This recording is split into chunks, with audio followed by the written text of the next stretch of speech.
आज दिल्ली में कानून व्यवस्था, दोस्तों मैं आपसे ईमानदारी से पूछना चाह रहा हूं, चारों तरफ ऐसा माहौल हो रहा है, रोज गोलियां चल रही हैं दिल्ली में, बड़े बड़े गैंगस्टरों ने अपने ठिकाने बना लिए दिल्ली के अंदर। अखबारों में तो 2-4 खबरें ही छपती हैं, गांव देहात दिल्ली का है, जो उधर निकल जाओ इतना क्राइम हो गया, इतना अपराध हो गया। मैं लेके आया हूं आज खूब सारे। 4 अक्टूबर को खड्डा कॉलोनी, दक्षिण दिल्ली जैतपुर में नीमा हॉस्पिटल में एक 49 साल के डॉक्टर की हत्या कर दी गई गोली मार के। 30 सितंबर को उत्तम नगर में भारतीय जनता पार्टी के नेता रमनजीत सिंह की गाड़ी के ऊपर गोलियां चलाई गई। 29 सितंबर को नांगलोई में दिल्ली पुलिस के एक कांस्टेबल ने एक शराब माफिया की गाड़ी रोकने की कोशिश की और उस शराब माफिया के ऊपर गाड़ी चढ़ा के उसकी हत्या कर दी गई। 28 सितंबर को गुलाबी बाग में 4 किलो सोना 3.5 करोड़ का लूट के भाग गए। 28 सितंबर को नारायण विहार में 20 राउंड गोलियां चलाई, एक गाड़ी शोरूम था गाड़ियों का, उसके ऊपर 20 राउंड गोलियां चलाई। 28 सितंबर को ही महिपालपुर में एक होटल के अंदर फायरिंग हुई।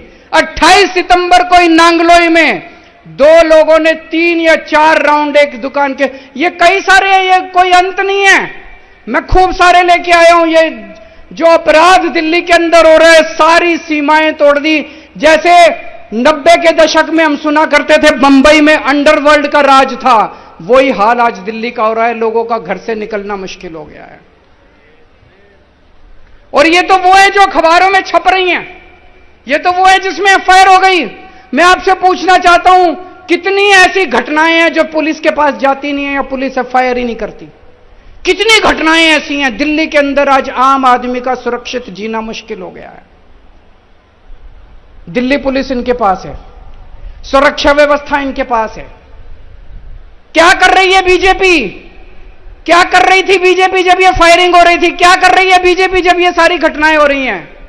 बीजेपी दिल्ली सरकार के काम रोकने की कोशिश कर रही है, बस ये करती है। उनको एक ही काम दिया था आप लोगों ने कि दिल्ली की सुरक्षा व्यवस्था संभालो, वो तो इनसे संभलती नहीं। जो काम इन लोगों को दिया गया वो काम तो ये करते नहीं, लेकिन वो दिल्ली सरकार के काम, वो बस मार्शल रोकने की कोशिश करते हैं।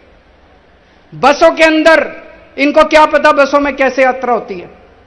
राजनीति में आने के पहले मैं 10 साल दिल्ली की झुग्गियों में रहा था, बसों में रोज आया जाया करता था। बसों में 10 साल तक दिल्ली की बसों में मैंने भी खाक छानी है, मुझे पता है कि दिल्ली की बसों में क्या व्यवस्था होती है। एक महिला जब दिल्ली की बस में चढ़ती है, अगर उसे बैठने को सीट ना मिले तो मैं जानता हूं उसके साथ किस तरह का व्यवहार किया जाता है।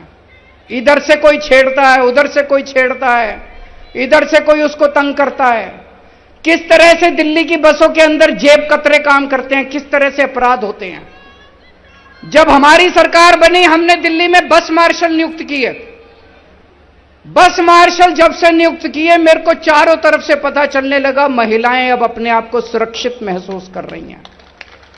अगर किसी बस के अंदर कोई मन चला, कोई गलत आदमी किसी महिला को छेड़ता था, वो जोर से शोर मचाती थी, बस मार्शल उसको तुरंत आके दबोच लेते थे और उसको पुलिस थाने ले जाते थे। कितने ऐसे मौके हैं, मेरे को पता है हमारे बस मार्शलों ने कितने अपराध रोके हैं, कितने जेब कतरे पकड़े हैं। एक बार तो एक छोटा सा बच्चा, 4 साल का बच्चा, उसको किडनैप करके ले जा रहे थे कुछ लोग। वो बच्चा बुरी तरह से रो रहा था। बस मार्शल को शक हुआ कुछ तो गड़बड़ है। वो एक स्टॉप पे उतरा, एक आदमी उस बच्चे को लेके, वो बस मार्शल उसके पीछे पीछे उतर गया और उसको रेलवे स्टेशन तक उसका पीछा किया। तब पता चला वो बच्चे को किडनैप करके ले जा रहा था। हमारे बस मार्शल ने उस किडनैपर को पकड़ के और उसको, बच्चे को, अपने मां बाप को लौटाया। अरे तुमसे तो नहीं संभल रही दिल्ली की सुरक्षा व्यवस्था। अगर कोई दूसरा अच्छे काम कर रहा है उसको तो मत रोको यार। अगर हमने दिल्ली की बसों में सुरक्षित व्यवस्था ठीक की थी, तुम्हें यह पूरी दिल्ली के अंदर करनी चाहिए थी। तुमने बसों के अंदर भी बंद कर दी, शर्म आनी चाहिए तुम लोगों को।